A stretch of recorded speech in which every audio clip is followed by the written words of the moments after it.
'cause if you do, you can hear their voices still calling across the years.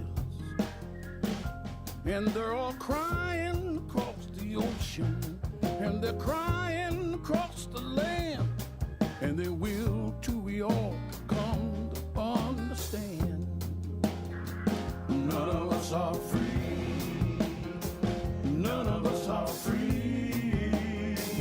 None of us are free. One of us are chained. None of us are free. And there are people still in darkness, and they just can't see the light. If you don't say it's wrong, then that says it's right. We got to try to feel for each other. Let our brothers know that we care. Got to get the message, send it out loud and clear. None of us are free. None of us are free. None of us are free. One of us are chained. None of us are free. It's a single truth we all need, just to hear and to see. None of us are free. Oh Lord, none of us are free.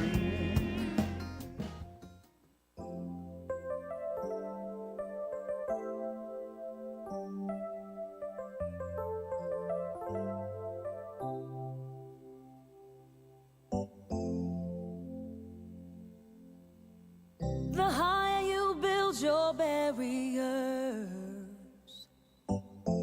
the taller I become. The further you take my rights away, the faster I will run. You can deny me, you can decide to turn your face away. No matter, 'cause there's something inside so strong. I know that I can make it, though you're doing me wrong, so wrong. You thought that my pride was gone. Oh no, something inside so strong. Oh, something inside so strong. Circle round for freedom, circle round for peace, for all of us imprisoned, circle for release, circle for the planet, circle for each soul, for the children of our children. Keep the circle whole. Keep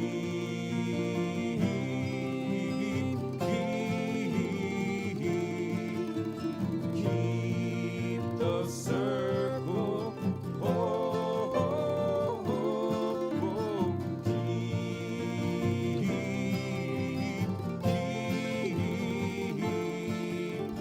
Keep the circle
Good morning, everyone. Welcome to the Unitarian Universalist Congregation of Phoenix. I'm Benji Messer, the music director. I use he, him pronouns. I have Karen and Sebastian helping me with music today. Our service is about staying hopeful by working for change, working to make things better. So please rise in body or spirit and join me on the African American spiritual Come and Go With Me.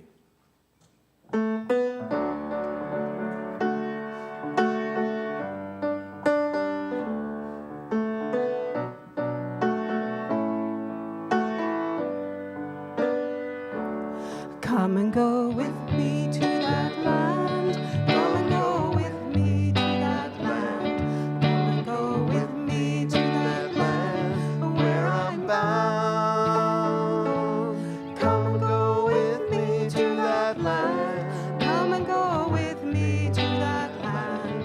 Come and go with me to that land where I'm bound.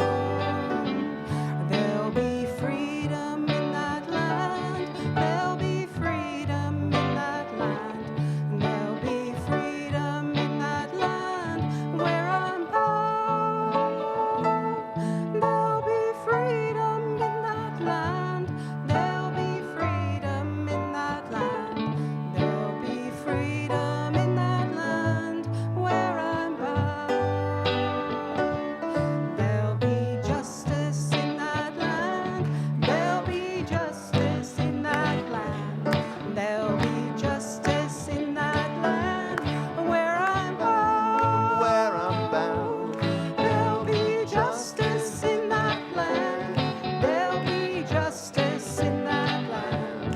There'll be justice in that land where I'm bound. There'll be singing in that land. There'll be singing in that land. There'll be singing in that land where I'm bound. Where I'm bound. And there'll be singing in that land. There'll be singing in that land. There'll be singing in that land where I'm bound. Come and go with me to that land. Come and go with me to that land. Come and go with me to that land where I'm bound. Where I'm bound. Come and go with me to that land. Come and go with me to that land.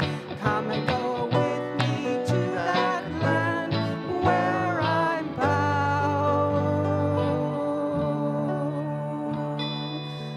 Please remain standing for our Please chalice remain lighting. standing.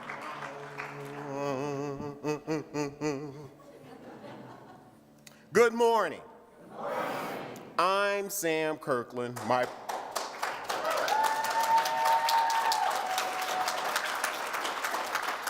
Thank you. My pronouns are he and him, and I am over the moon with excitement, joy, and love. And I'm honored to serve as your worship leader today.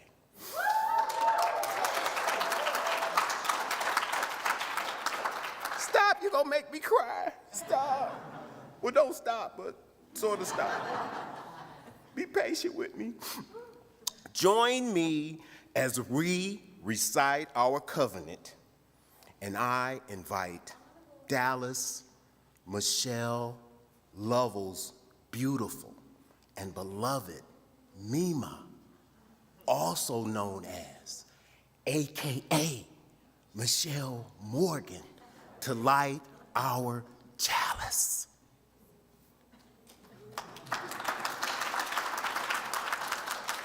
Set you up, baby. I set you up.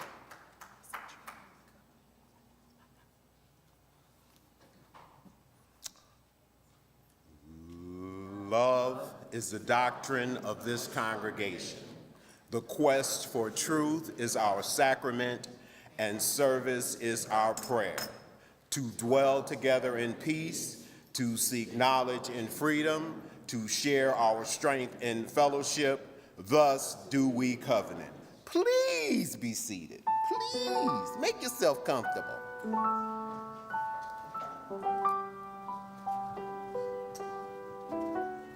Good morning again. Welcome to the Unitarian Universalist Congregation of Phoenix. No matter where you come from, how you worship, or how you identify, you are welcome here. Welcome home and welcome to worship. Welcome as we explore the mysteries of being human together in community. We are so glad you're here. The Unitarian Universalist Congregation of Phoenix strives to be a spiritual community for our time. God bless you. One that is theologically diverse, radically inclusive, and justice-centered. If you're new here, we are so glad you found us. Each Sunday is different here, so please come back a few times to really get to know us. And if you're willing and able, would you please wave so that we can know you are here with us, if you're new.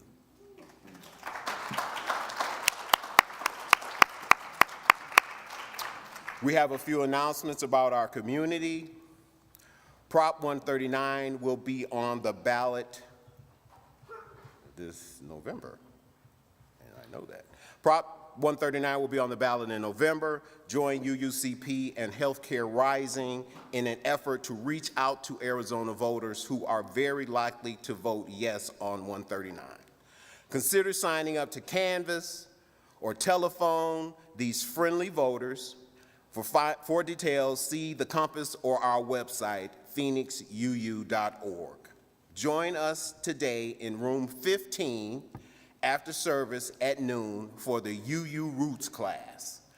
This first session is about the development of UUism, and next week is about UUCP's own history. And now, let us draw deeper into the present moment and into our worship.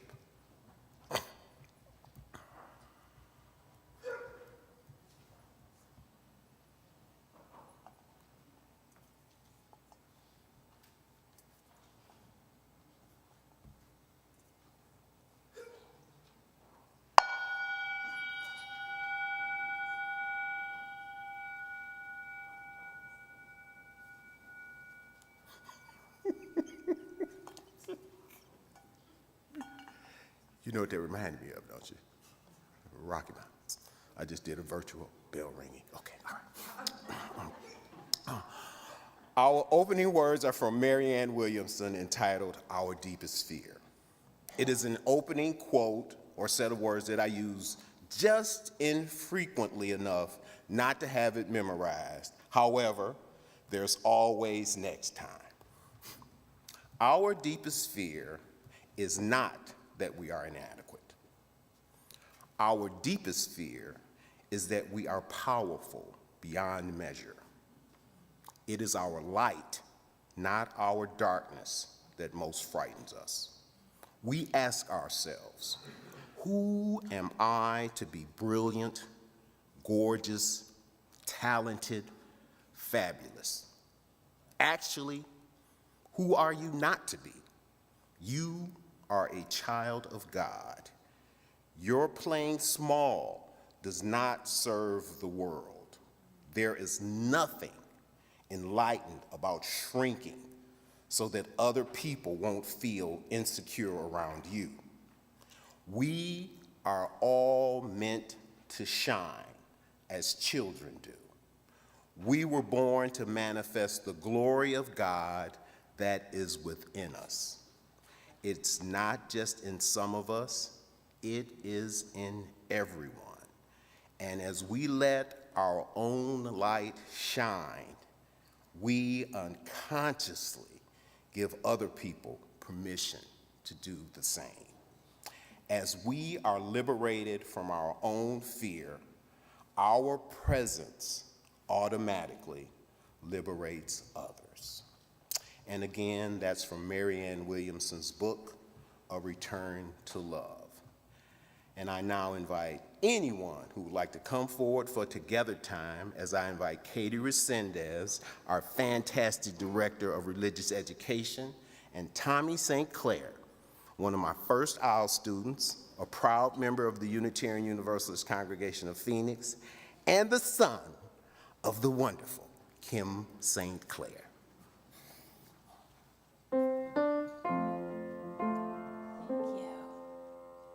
I'm actually going to hold on Benji's music for a moment because I'm going to ask that everyone who can come up to come up, and we're going to sit and face this way.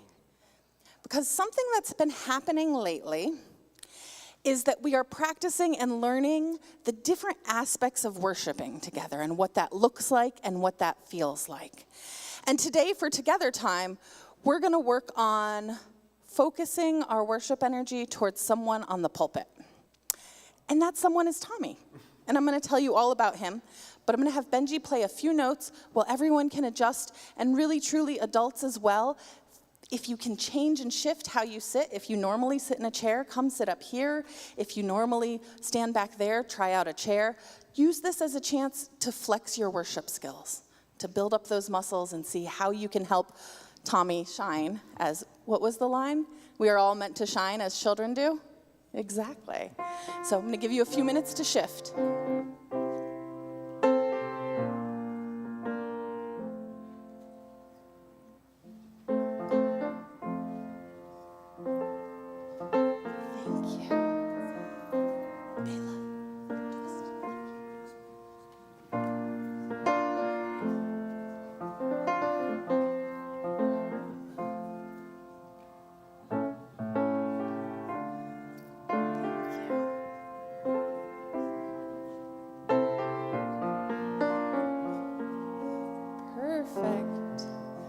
Thank you, everyone, for flexing those worship muscles, doing spiritual practice. I know we're Unitarians. We get afraid when people say, we're doing spiritual practice. Y'all are doing it.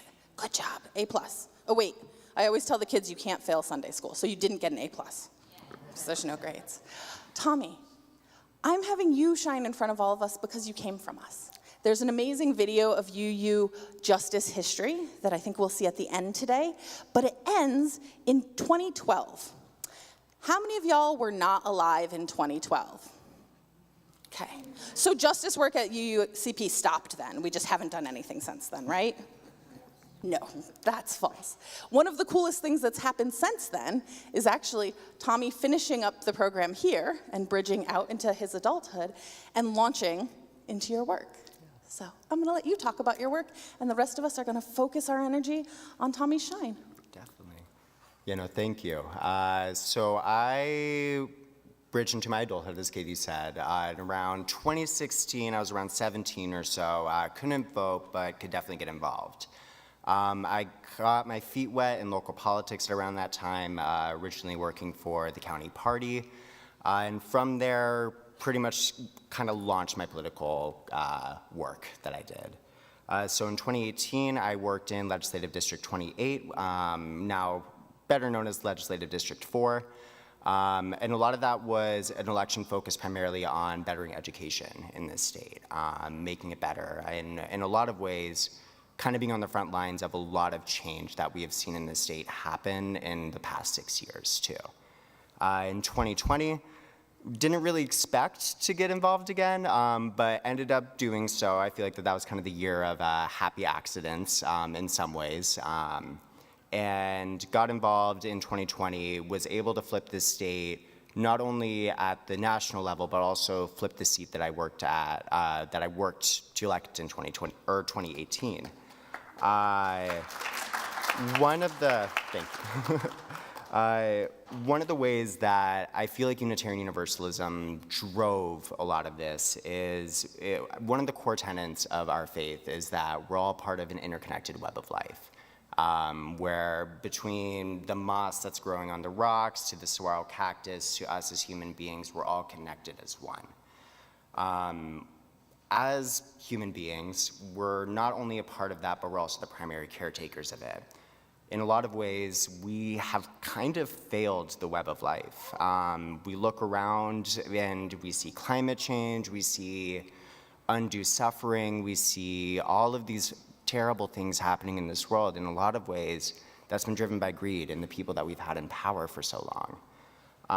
And I see that in many ways, we have had a culture of apathy and exclusion. I think that in a lot of ways, Unitarian Universalism is that antidote to it, where we're encouraged to not be apathetic, we're encouraged to get involved, we're encouraged to feel all the things around us and also within ourselves. And we include each other, too. It's kind of a really big thing with us. And I think that the power of civic engagement in particular and getting involved in local politics is that it has a unique ability to change minds and hearts, because that's really where we see the most amount of change happen. Making the world a more fair and equitable place is how I put my spirituality into practice in a lot of ways, just working to be a part of a solution to a lot of the problems that we face now. I feel like that with this culture of apathy that we have, it's very easy to become disillusioned with it too. But it's really easy to get people back kind of into the swing of things too. One thing that I like to do whenever I talk to somebody who's thinking like, oh, I don't really like to think about politics, like maybe I vote, but otherwise I don't do anything else. One thing I like to ask them is that I like to ask what issue is the most important to them. More than likely, it's not going to be these red meat type of issues that we're used to hearing about. It's a lot of the times it's going to be, I want a new speed bump in my neighborhood, or I don't like the school that I'm sending my kids to. I want to change that. And so a lot of the time with local politics, it decides everything. It decides how much our gas costs, how much our milk costs, what roads we drive on. And that's really where I think the main connection point is with pretty much anybody in a lot of ways, whether or not you're a liberal, a progressive, a conservative, a moderate, everyone wants a good quality of life. So when you break it down that way, most of the time we're gonna find that we agree on quite a lot of things. So, yeah, that's all the remarks I had prepared. I don't know where to end that. Thank you all.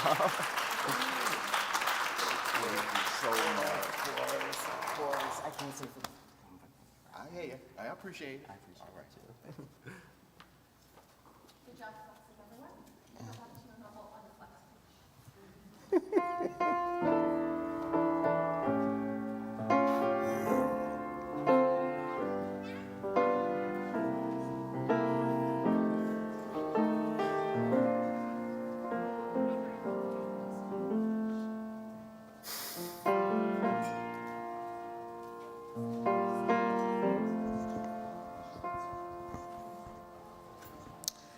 Each week, we split our offering between this congregation and an organization that shares our values. For September, our Share the Plate partner is the Booker T. Washington Child Development Center. Their mission is to nurture young children through quality preschool programs, to inspire children to use creativity and to discover freely the world around them. They were founded to provide education to children of low-income families and have expanded to offer quality preschool. They have continued to grow with the help of donors and the volunteers that make their mission possible. Through all these years, their purpose still remains the same: bring quality services to children and families.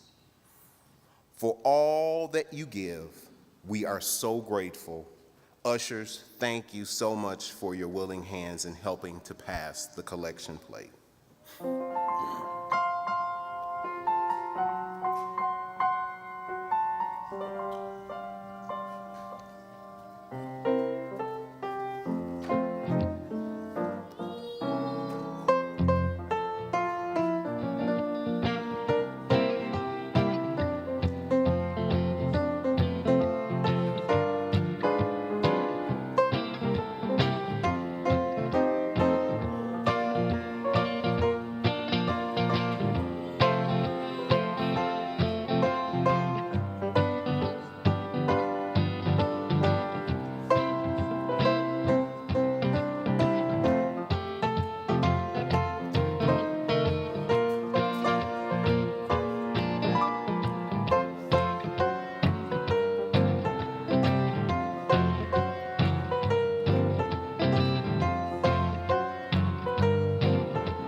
It's an important practice in this community to make time to share pieces of our lives with one another.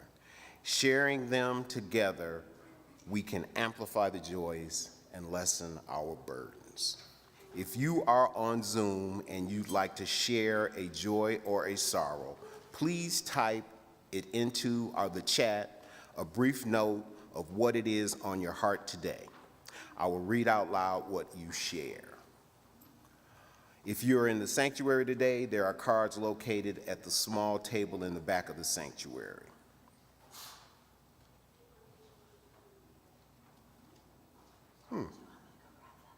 Yeah, please. Thank you, Katie.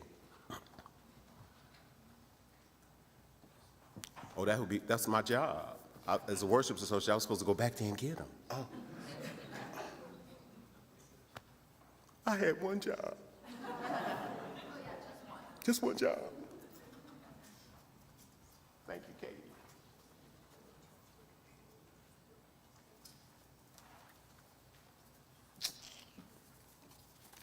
As we open this sacred time to share in community, let us open our hearts to the joys and sorrows that we share together and those still in our hearts.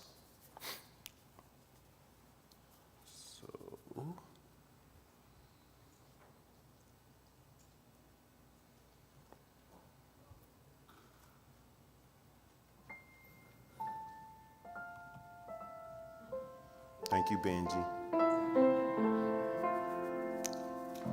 Okay. Rose, whose pronouns are she and they, says, my father-in-law, Mike, survived a heart attack this past week and is home resting. Wish you the best and your father-in-law the best, Rose. Katie Resendez, UUC Pride.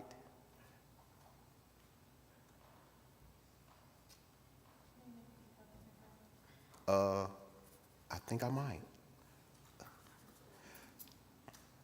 About, thank you. I fully wrote this during the opening hymn, Okay, so sorry. Sorry, that's okay. Do you want me to read it? Yeah, go ahead. UUC Pride. At school this week, Jara had the honor of awarding Leela and Bela Trailblazer of the Month Award at the Crichton Academy. It was good to see 3 UUCP kids up on the stage together. Thank you. Good. Legible. Yeah. Oh, yeah. This from Children's Ministry. We are so proud of our Crossing Paths class flexing their pluralism muscle by visiting Shepherd of the Hills UCC today. So they're out church visiting. Oh, that's cool. Yeah.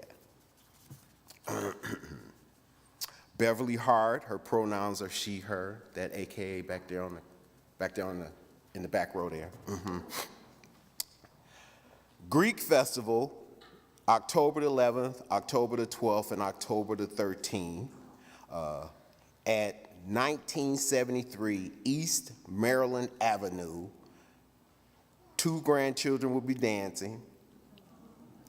There is a website and good food. So when we get together in the Johnson room, if you have any questions about that, I'm sure that proud grandmother back there will be more than willing to talk to you about what's going on over there. And this, ooh, Kathy Kim. Wow. I am excited to enter a new phase of life this week as a great grandmother.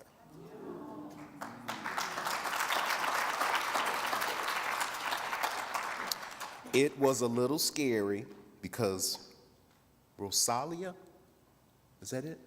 Did I say it right? Rosalia? Catherine arrived quickly, 6 weeks early, at 4 pounds 9 ounces. But she and her parents are making good progress. Very grateful for a wonderful medical team that assisted with a difficult pregnancy and delivery. Congratulations to you, Kathy, and to your family. Now, before I skip off, I'm gonna check and see if there's anything in the Zoom. But I ain't seeing nothing.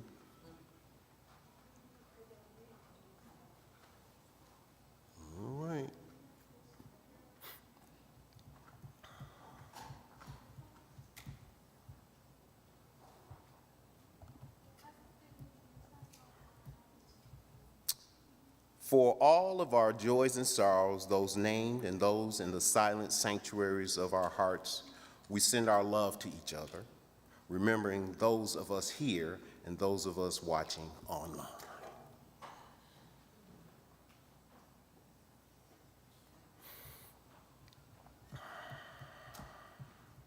When we are holding so much in our world and our hearts, it is good to take some time to connect with our body and our spirit. Often this can be the only time we get to stop and do this in our busy week. Let us soften into the here and now in a spirit of meditation and prayer.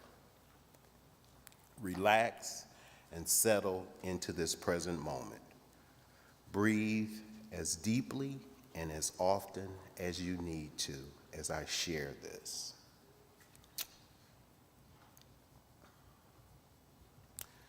Spirit of all that moves among us and through us, as elections near, help us to let love lead. Help us recognize that polarization can also be understood as passion. Passion to build something better that holds all of us at the center. Help us to imagine and to foster a world in which we listen more than we talk, where our priority is to learn as much as we teach, a world in which we find ways to connect across the chasms of difference, making space for revelation to emerge. Spirit of love, help us turn toward love with the world, with each other, with ourselves, all the same thing at its core. Let us extend grace within our movements and between our movements, less sure, more curious, wondering together what is possible. Spirit of all that is open and hopeful, guide us in building a larger tent, not solely Republican or Democrat, independent or uncommitted. Let us learn too from our ancestors, from generational pain and generational survival, the movement of generations building across difference, something better, larger, more encompassing, that can hold us all. Let us be not just flags, potent though they are in declaring our beliefs, and yet impeding our ability to recognize humanity across differences. Spirit of hope, spirit of all that is yet possible, lead us away from false separation, that the only truth is ours, that anything less is incomplete. Lead us instead into the discomfort of learning from youth, young adults, activists, elders, those we cherish, those we find wanting. Lead us to the love that holds us all and is with us always. The love that can help us through the messy and necessary life-altering work of building movements across beliefs, across difference, for change that can endure. May it be so, and that is from D.L. Helfer as of 9/13 of this year, September the 13th of this year. Amen.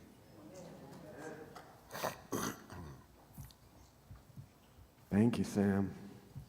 Amen. So here's a song by about leading with love by vocal activist Melanie DeMore. The chorus is sung together, but in the verses, it's call and response. Karen will sing each line, and then you and I will echo it back. And on the screen, those call and response parts will be in italics. So.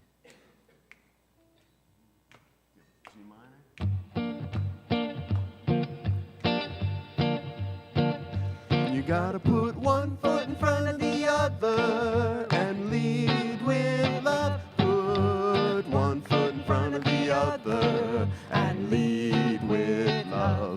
gotta put one foot in front of the other and lead with love. Put one foot in front of the other and lead with love. Don't give up hope. Don't give up hope. You're not alone. You're not alone. Don't you give up. Don't you give up. Keep moving on. Keep moving on. Gotta Please put rise, one foot in folks. front of the other And lead with love. Put one foot in front of the other and lead with love.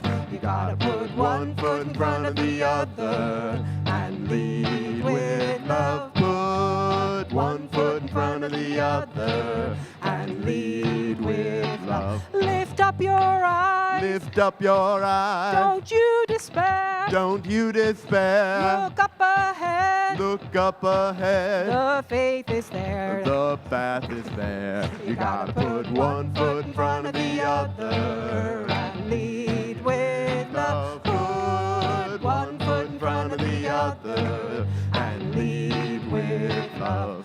You gotta put one foot in front of the other and lead with love. Put one foot in front of the other and lead with love. I know you're scared. I know you're scared. And I'm scared too. And I'm scared too. But here I am. But here I am. Right next to you. Right next to you.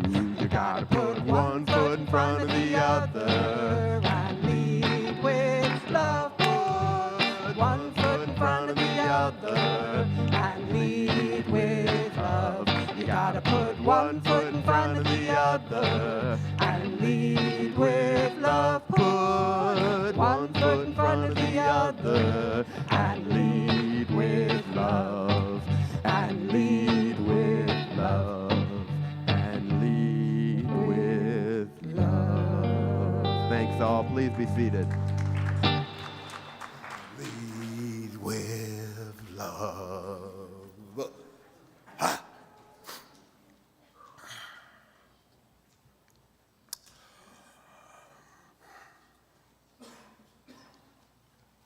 Thank you, Karen. Thank you, Sebastian. Thank you, Benji. In July, I had the great privilege of serving as a poll worker during Arizona's primary election.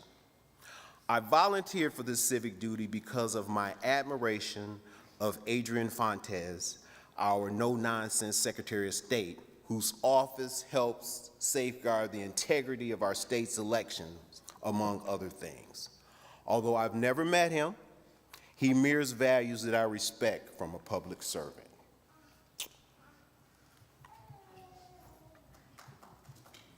I also wanted to figure out a way to humanize people whom I suspected that I disagreed strongly with politically, and just see what it felt like to be sharing our civic duties in a sacred space. Because we were at a big church over in Scottsdale. Michelle also reminded me that it presented some folks who disagree with me politically the experience of bearing witness to and sharing my own humanity, what I occasionally refer to internally as the wham of Sam. I had an incredibly positive and enlightening experience with wonderful people on all parts of our political spectrum, some of whom helped dispel some of my perceptions as we were able to share our humanity, our humor, our lunch, and most importantly, our love of our great democracy in real time.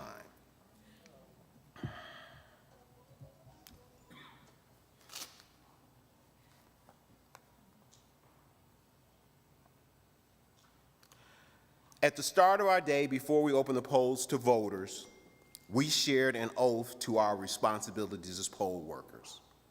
As we read the oath, my memory flashed back to the decades that my wonderful, beautiful, beloved mother Johnny Jordan Matthews served as a poll worker in Michigan.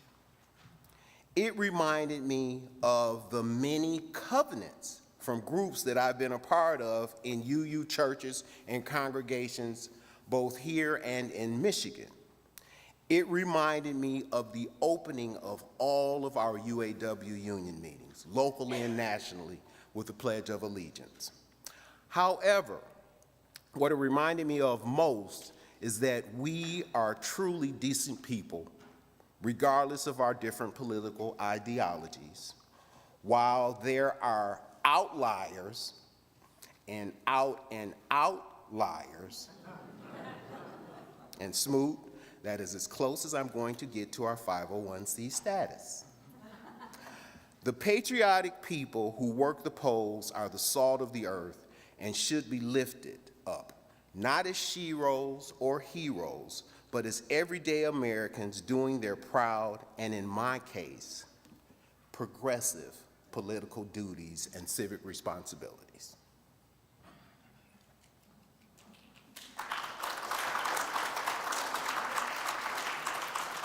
So I hadn't really built in like how I was going to introduce people, but Sandy Ware has been a member of this congregation for 26 years. Come on up here with me, Sandy. It'll help me. Oh, almost 30 years. Almost 30 years in this congregation. So Sandy Ware is a very, very active member of our congregation's civic engagement team. And when we were planning this service and getting it all blueprinted and mapped out, she was one of the first people that volunteered to share a reflection. Tommy shared a reflection earlier, and we have Representative Quante Cruz who's going to share a reflection later in the service. And thank you very much, Sandy.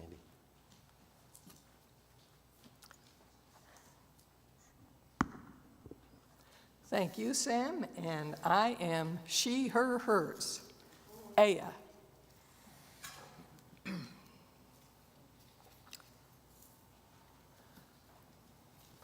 Oh, how I like showing off that badge of civic participation right after I vote, the I voted sticker. Like many of you, I write letters and postcards, and I have one here.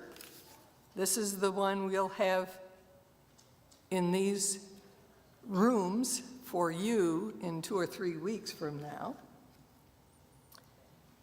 And we write those to get out the vote so that others can get that sticker too.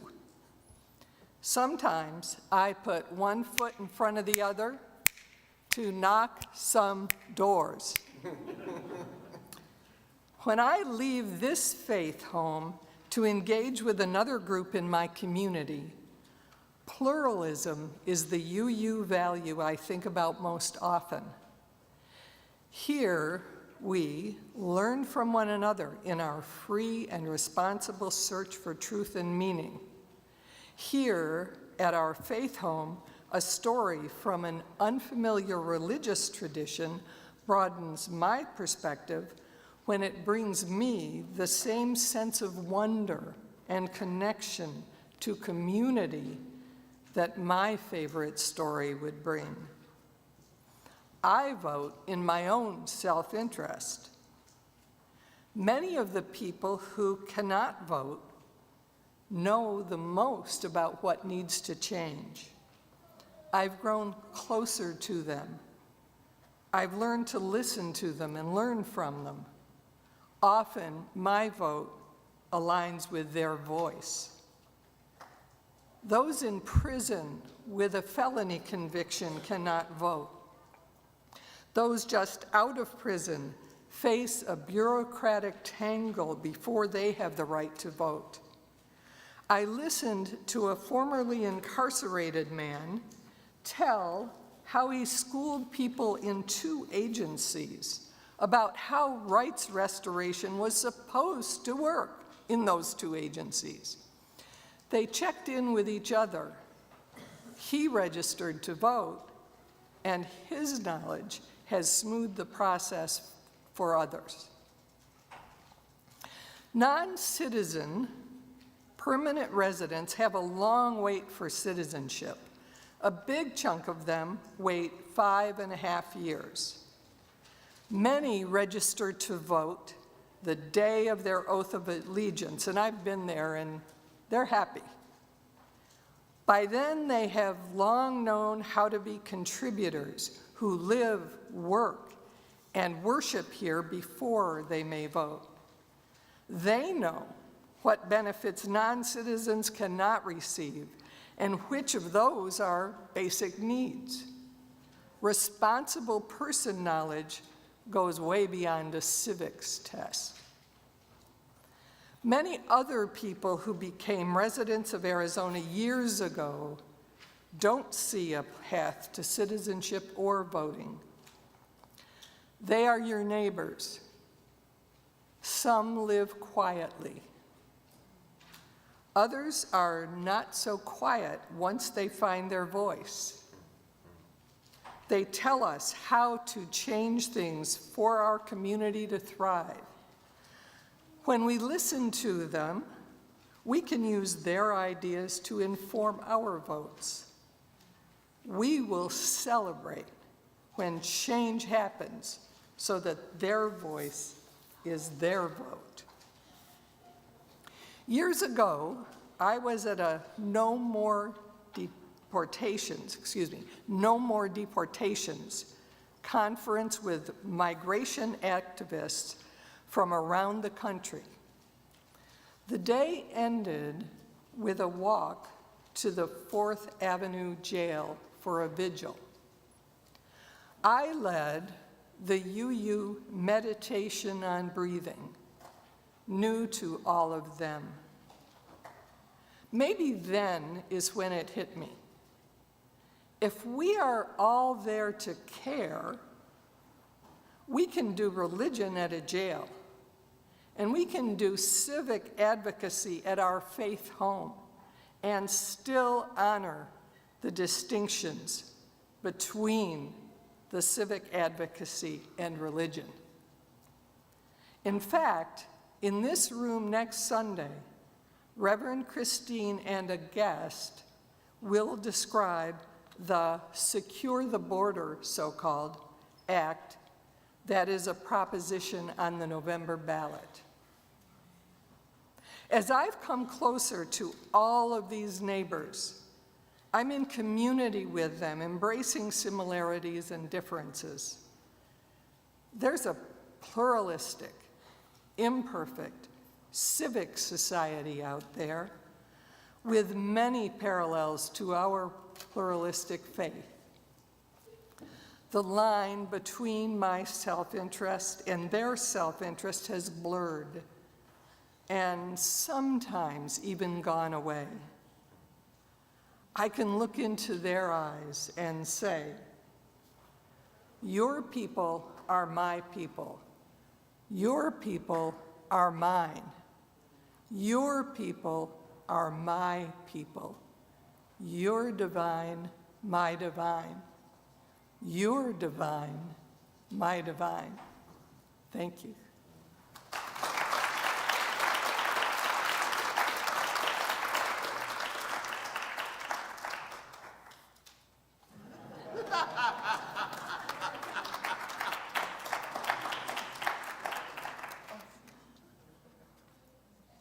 So I think I was supposed to mention Susan? Not now? Okay. Susan Morris is also on the panel, but she'll be doing a video presentation. Hello, my UUCP friends. I would be lying if I said I'm sorry to be in Flagstaff, but I wish I were there today with Sam and my civic engagement team members. After the 2016 election, I was in a state of shock and anxiety, concerned for the country, and determined to do whatever I could to bend the arc toward justice. I joined the small UUCP team that was then called Legislative Action, later renamed Civic Engagement. My efforts were well-meant, but rather scattershot at first. It was clear to the team that UUCP could not have much influence on its own. We needed to coordinate our efforts with other groups that had similar goals. Since then, so many ways of engaging civically have emerged. Melinda Iyer and friends started the now powerful organizations Civic Engagement Beyond Voting and Save Our Schools. Other groups that offer opportunities for your participation are UU the Vote, Vote Forward, the Civics Center, and Healthcare Rising. The Civic Engagement Team's purpose is to inform you of these opportunities. In fact, in the next few weeks, in a last-ditch effort to get out the vote, watch for 200 stamped postcards to voters in swing states available for you to fill out. In the past months, I have been studying classical Stoicism. It has changed the way I view my life in general, including my response to political situations that used to throw me into despair. One of the main teachings is to differentiate between what is up to me and what isn't, and to not let those things that are out of my control throw me off emotionally. Looking back at my emotional state in the years following 2016, I see how much I allowed the political situation to affect my sense of well-being. Richard and I recently watched the 2015 movie Bridge of Spies, in which a lawyer, Tom Hanks, has the unenviable job of defending a Russian spy, Mark Rylance. The spy character is hated equally by the Americans and the Russians, who suspect he might have revealed secrets, but as he faces the challenges of his trial and hostage negotiations, he remains impassive. Each time it looks like he's out of options, the Tom Hanks character asks him, "Aren't you worried?" And every single time, the spy answers, "Would it help?" As UUs, people who are committed to extend our caring circles beyond ourselves, our families and friends, to the world at large, we are prone to despair when we see dishonesty, greed, and injustice affecting so many. Despair doesn't help. I encourage you to remember Reverend Brigitte Vieira's reminder that natural human responses to fear include to freeze, flee, or fight. In this case, a sort of fighting is called for, but the alternative response Brigitte suggested was to flock. Flock means joining with others, lifting each other up, laughing together even in the darkest times. Let us flock together and find strength and comfort and love as we work toward justice. Thank you.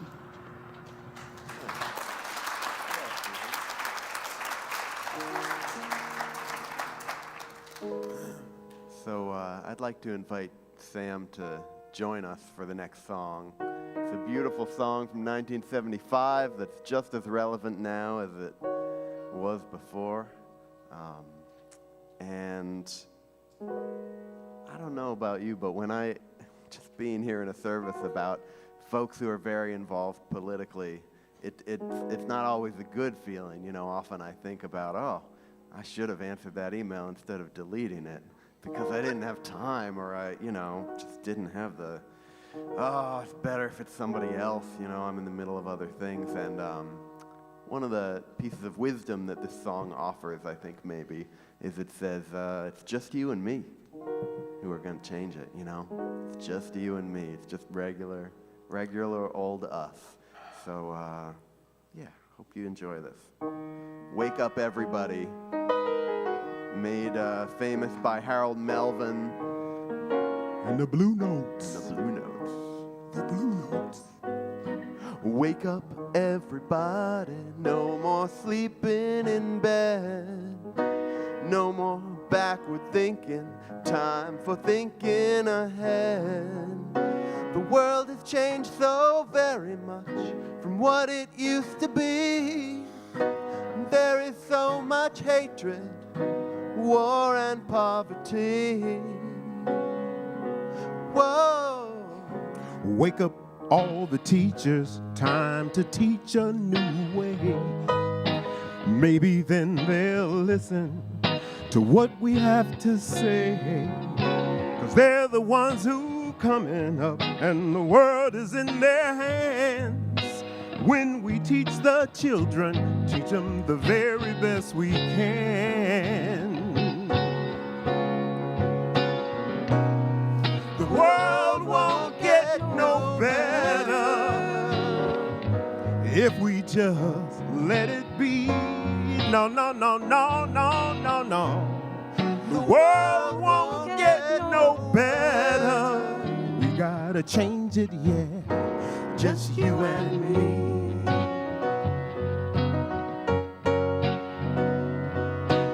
Wake up all the doctors, make the old people well. They're the ones who suffer and who catch all the hell. They don't have so very long before their judgment day. Won't you make them happy before they pass away? Whoa! Wake up all the builders, time to build a new land. I know we can do it if we all lend a hand.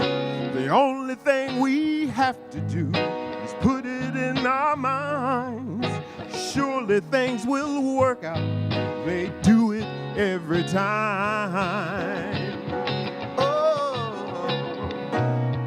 the world won't get no better if we just let it be. No, no, no, no, no, no, no. The world won't get no better. We gotta change it, y'all. Just you and me. You and we. Just you and we. You and we. Just you and we.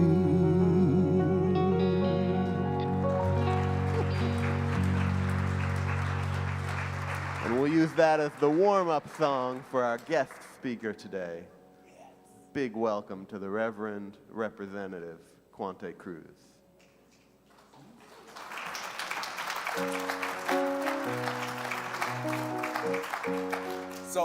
So in full disclosure, Quante is my cousin. And I didn't find out that Quante was a representative till about the same time that I found out you were my cousin. Yes. And so once I actually found out that my cousin was a representative, I was gonna move heaven and earth as possible to get her in front of a broader audience and to introduce you to her. Thank you, Sam.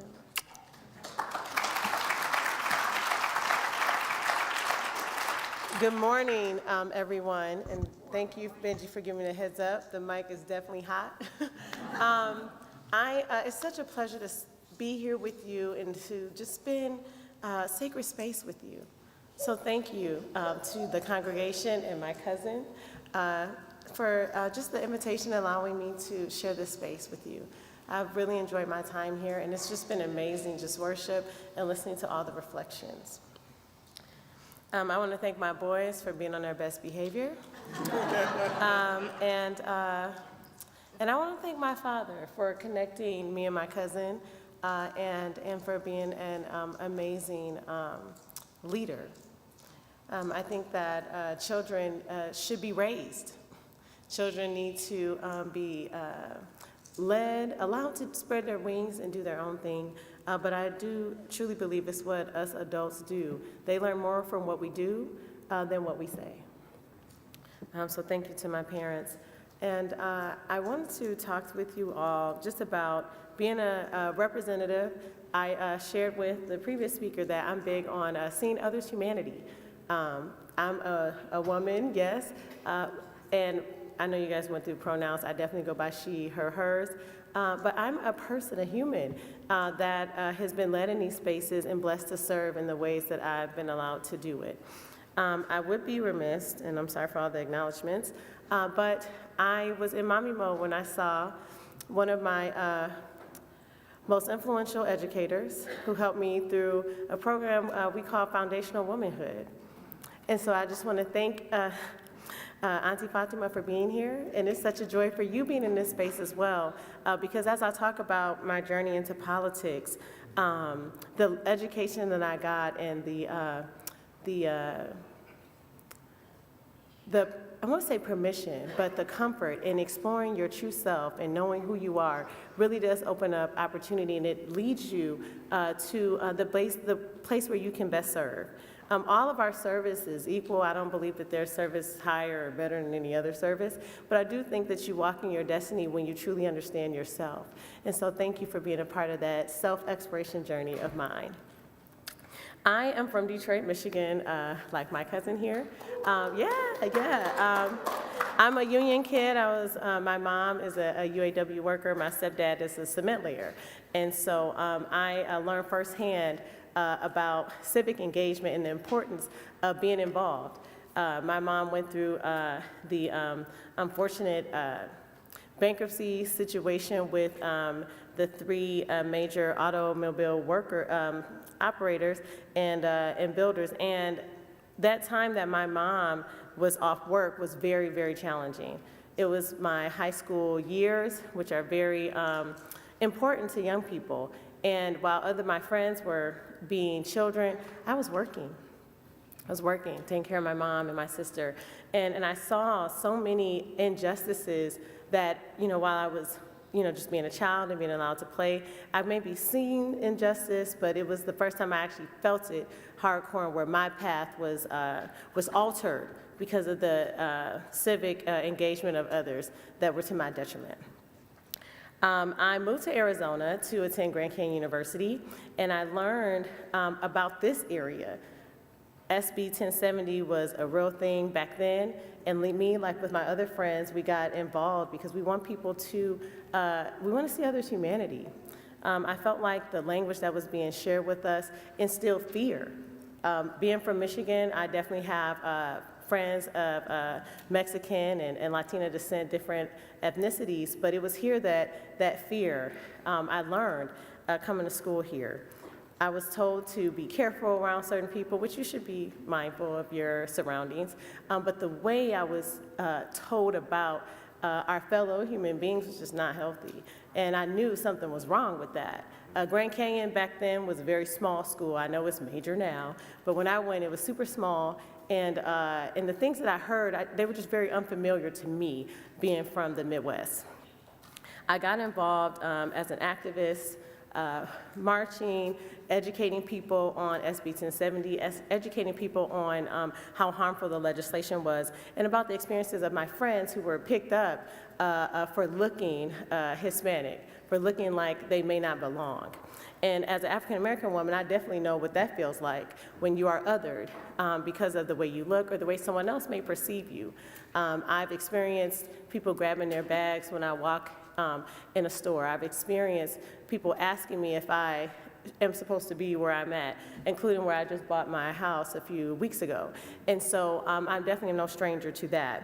And so that's how I got involved, I'll say, in civics. I wanted to learn more about government, how it works. I think that an intimate knowledge of our government and the agencies, and I want to stress that the agencies is very important, because this is our government together, regardless of political parties, regardless of anything like that. We are all humans sharing this land together, and this is the nation that we've inherited, and it should work as it should. The things that are in the Constitution should be true, and while in many cases we're on I feel like a better path, there are really places where that is not the case. So I ran for school board after seeing some injustices in a local school board that the boys were attending. And I wanted public education to be a safe place for everybody.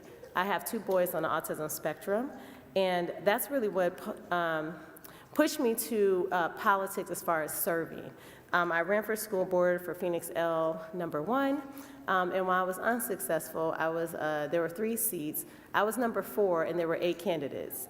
And I decided to pursue it at the last minute. I think I had a week to turn in signatures. So I say I did pretty good to say I was the last candidate in. Yeah.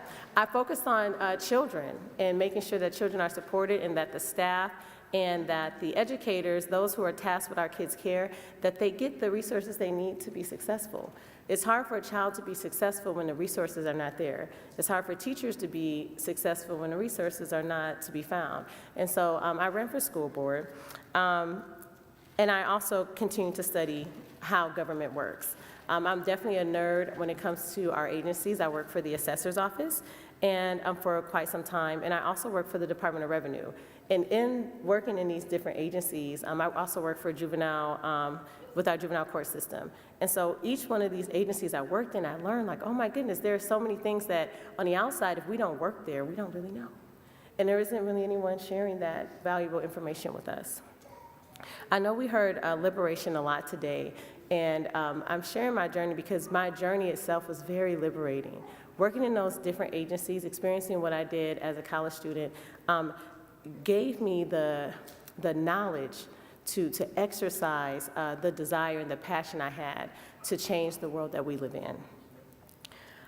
So the pandemic was really rough. Like I said, I ran for school board, and that was in 2020, and I was home with the three gentlemen. And the three gentlemen asked a lot of questions about the pandemic. Who decides that we have to stay home? Who is making these decisions about when we come back, or what stores are open and which ones are closed? They asked a lot of questions. They asked a lot of questions about when they could go back to school and who decides when they go back to school. And it became this like civic lesson for all of us.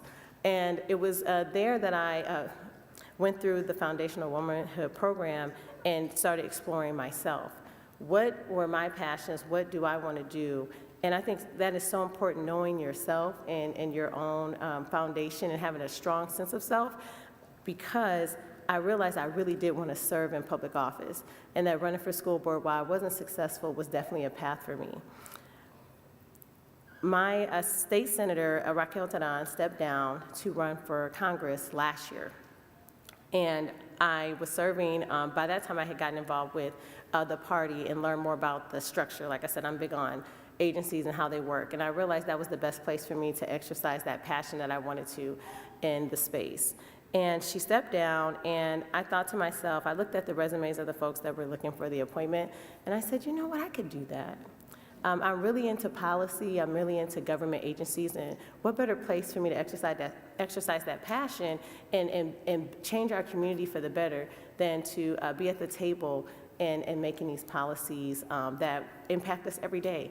Regardless of political spectrum, the things that happen at the legislature impact you. Even more so, I think, than some of the higher level tickets that everyone talks about that are really fancy. The state legislature determines so many things: taxes, education, transportation projects, if our roads get repaired, or if the cities get the money they need to repair roads. Such an important thing. And so I went for the appointment for the state senate. I did not get that. But I came right back because I had been prayerful and I knew this was something I was supposed to do. And so I went for the state representative position, and I was appointed by the Maricopa County Board of Supervisors last June. To the day of the passing of my great-grandmother, which is always going to be a day that, and I'm thankful for the opportunity to have new memories on days, because that day has always been a day of sorrow for me, but it's a day of joy and sorrow that gets balanced out. And I'm just really thankful for that. So that's my journey into politics and why I do it. I always tell my community, I'm serving everybody.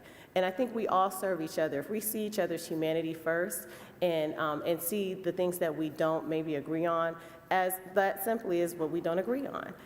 But you're still my brother or sister. Our kids still play together. We still grocery shop together. We still get gas together, right? We still, go camping or see each other up north if we're traveling. I see people when we go up north just to beat some of this heat. And I tell people that we're all driving these highways of life together. And so I am so thankful to serve and thankful just for the journey. The one thing I do want to leave with you guys, I don't want to forget to say, is that the scripture says, where the Spirit of the Lord is, there is liberty.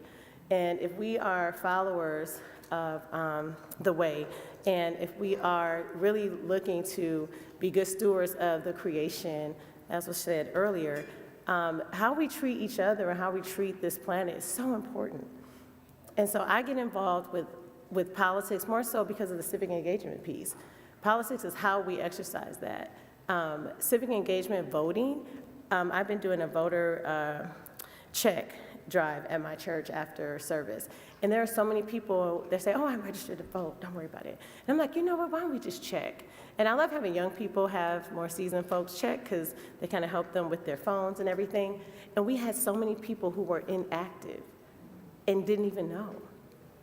And that's why speaking about civic engagement and that empowerment that we have with being Americans and sharing the space and the way our government is set up, there is a role for everybody to play, and that we all have a job to do. We all have a responsibility with voting. And so I am excited to be here, excited to be in this liberating space, and I just wanted you to hear a little bit about my journey and why I'm doing what I'm doing. Now, I know we heard about HCR 2060. I want to share a couple things, if that's okay, Sam, about that. That was very alarming to me when it happened on the floor. So here's just a quick rundown of what happened. So there were several bills that were being pushed through the Arizona legislature this year, and several bills that were just not, I'm going to say they were felt anti-human. Anything that would allow someone to stop someone and ask them, hey, are you allowed to be here? To me, it's very othering. It's not welcoming, and I didn't think that was a good idea. They had this band of, there were this band of bills, and they were all vetoed by the governor. And then they were then brought back and packaged together in what we call HCR 2060. And so it looks like it's one bill on your ballot, but there was 10 bills in one, if you will. And so they kind of sandwiched everything together and put it on the ballot for folks to decide. I am a supporter of law enforcement. I have a family who are in it, and I know we need to stay safe. But this HCR 2060 gives immunity to all law enforcement officers and staff involved if they are exercising this. So if they're in the role of checking someone and asking them, and I don't know, there are times when those who we trust do not always do the right thing. And so if someone does something wrong, in this bill, the way it is written, they get 100% immunity. So there's no checks and balances when it comes to that, like none. It literally says immunity. The other thing is we are in a deficit as a state. We're in a hole. We need to balance our budget really bad. There's no funding for that. The money is going to come, eventually from us, because if we're already in a hole, we're going to continue to pay for it. And so it also puts us in a more, makes our state budget go more in the red, and it also puts a lot of stress on local law enforcement agencies, which I need them personally. I want my firefighters, I want my police officers to be handling business right there around where they should be serving and not going to the border trying to have to transport people, and there's tons of costs with that. And so HCR 2060 is a very unhealthy bill. I encourage everyone to educate yourselves on it and just lead with your heart and look into what it says. I understand the intent, and I do agree with some of the things that are there, because I do think we need to address opioid abuse and other things. But some of the provisions in HCR 2060 are very unsafe and very challenging as you read through it and wonder, like my kids, asking questions. Who's paying for this? What are the repercussions if something goes wrong? And also, just is it welcoming? And is that the way we want to be looked at as a state? I'm trying to think of anything else. Other opportunities to serve. I would encourage everyone to educate yourself on your legislators and those who represent you. We're your mouthpieces, and we should be listening and keeping our ear to the ground. And make sure you reach out to them and let them know that you're their constituent and that you are looking to educate yourself. Don't feel like you have to do this by yourself. We have the intimate knowledge of how the legislature works, which I'm sure I have bored you to death with a little bit of it today, but we have that knowledge, and it's our job to make sure we share it with you. Our government is very complex, and those who work in these agencies should be sharing that knowledge and making sure that our community knows how things work, so that if there are challenges or if there's a better way for it to work, if you have ideas where we can change things and improve it, that we do that. It needs to come from the bottom up and not the top down. Thank you, guys.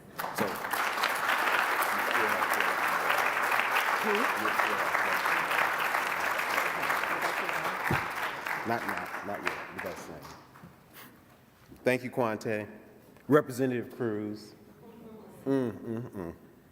Oh, your dad, Delbert, I'm hoping he's watching on Zoom. I sent him a link maybe, but who knows? I don't send links well, but do it, Benji. Okay. Yes, again, thank you so much for being here with us, Quante. It's wonderful to have you. So we're doing this is one of a series of services about trying to find hope during the lead up to the election. And in each of those, we're singing Holly Near's I Am Willing. So please rise in body and spirit and sing it with us.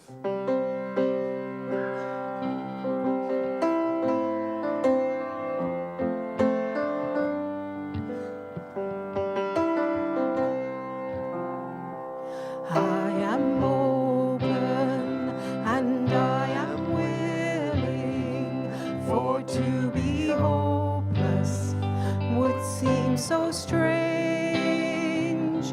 It dishonors those who go before us, so lift me up to the light of change.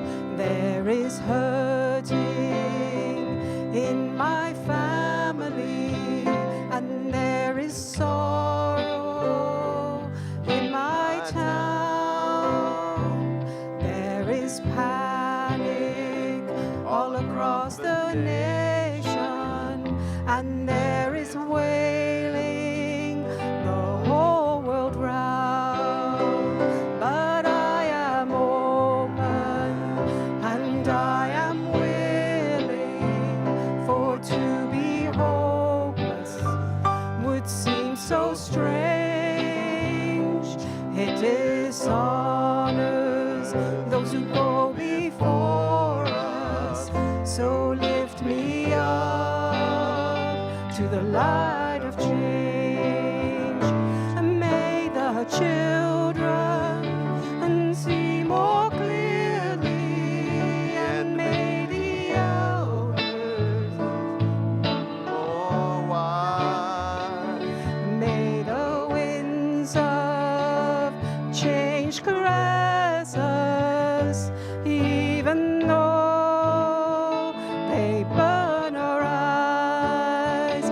But I am open and I am willing, for to be hopeless would seem so strange.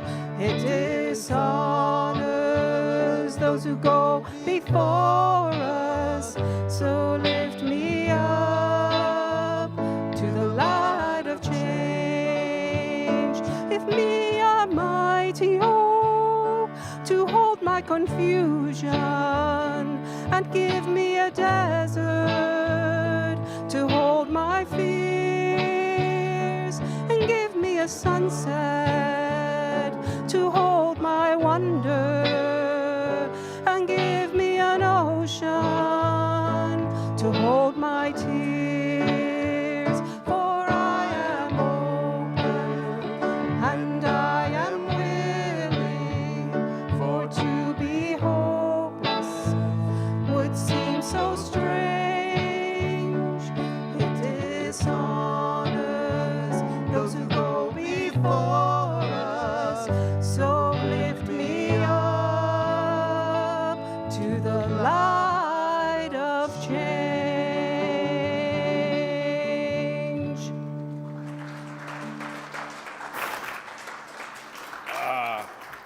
In just a minute after our service, we'll have a brief slideshow here about UUCP's history in social justice. And coffee hour will be in the Johnson Room, just across the patio. Activities for children and adults start at noon. I'd like to take a point of personal privilege to thank the UUCP civic engagement members, Jenny, Brad, Paisley, Susan, Sandy, and especially Leslie, who created the slideshow. And thanks to Tommy, Susan, Sandy, and Representative Quante Cruz. And now to end our service, Representative Quante Cruz will deliver our closing words.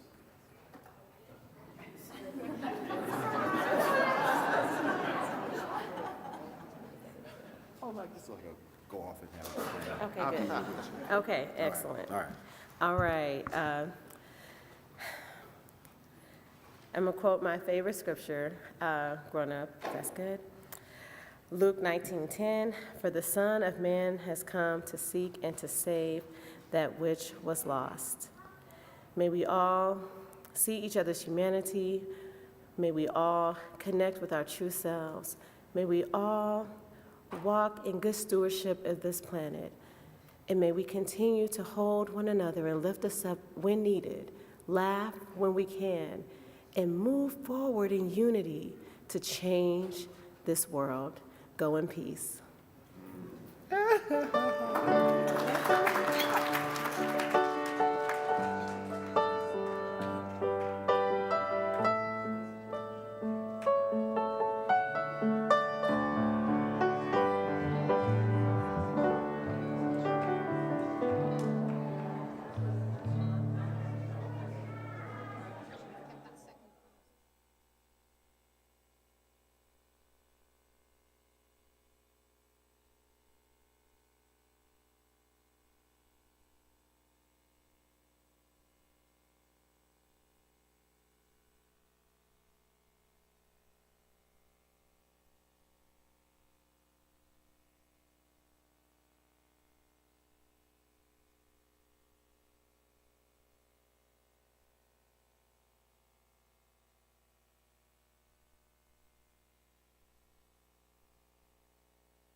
Imagine there's no heaven.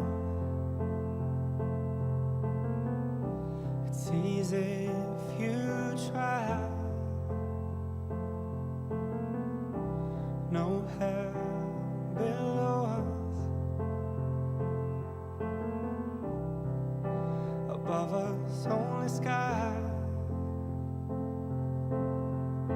Imagine all the people living for today. Imagine there's no countries. It isn't hard to do. Nothing to kill or die for, and no religion too. Imagine all the people living life in peace. You may say I'm a dreamer, but I'm not the only one. I hope someday you'll join us, and the world will be as one. Imagine no possessions. I wonder if you can. No need for greed or hunger. A brotherhood of man. Imagine all the people sharing all the world. You may say I'm a dreamer, but I'm not the only one. I hope someday